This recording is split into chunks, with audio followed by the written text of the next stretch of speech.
मित्रों, आज हम आपके सामने रामायण का एक छोटा सा प्रसंग लेकर प्रस्तुत हुए हैं।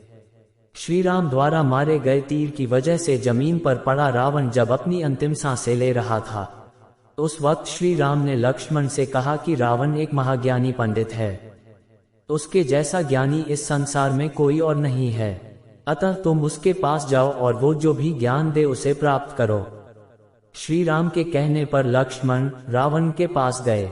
जमीन पर पड़ा रावण अपनी अंतिम सांसें ले रहा था और लक्ष्मण उसके सर के पास जाकर खड़े हो गए और बोले, हे रावण, तुम महाज्ञानी हो, अतः अपने आखिरी समय में मुझे कुछ ज्ञान की बातें बताकर जाओ। तब रावण ने लक्ष्मण की तरफ देखा और मुंह फेर लिया। लक्ष्मण ने एक बार फिर से कहा, लेकिन रावण ने लक्ष्मण की तरफ देखा भी नहीं। रावण के इस व्यवहार से लक्ष्मण को गुस्सा आ गया और उन्होंने श्री राम के पास जाकर उन्हें सारी बात बताई।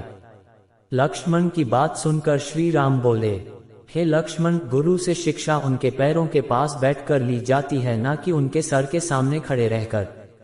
फिर लक्ष्मण रावण के पैरों के पास बैठ गए, जिसके बाद रावण ने उन्हें ज्ञान की 3 बातें बताई, जो सिर्फ लक्ष्मण के लिए ही नहीं बल्कि हम सभी के लिए जानना बहुत जरूरी है। पहली बात, किसी भी शुभ काम को करने में कभी भी देरी नहीं करनी चाहिए। अतः कोई भी अच्छा काम जितनी जल्दी हो सके उसे कर देना चाहिए और बुरे काम को हमेशा टालते रहना चाहिए। दूसरी बात, अपने शत्रु या प्रतिद्वंदी को कभी भी कमजोर नहीं समझना चाहिए।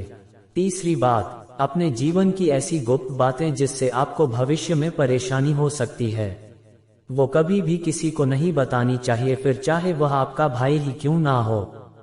रावण द्वारा बताई गई ये तीनों ज्ञान की बातें महत्वपूर्ण और उपयोगी है, अतः हमें इसका अनुसरण करना चाहिए। आज के वीडियो में बस इतना ही। कृपया चैनल को सब्सक्राइब जरूर करें। धन्यवाद।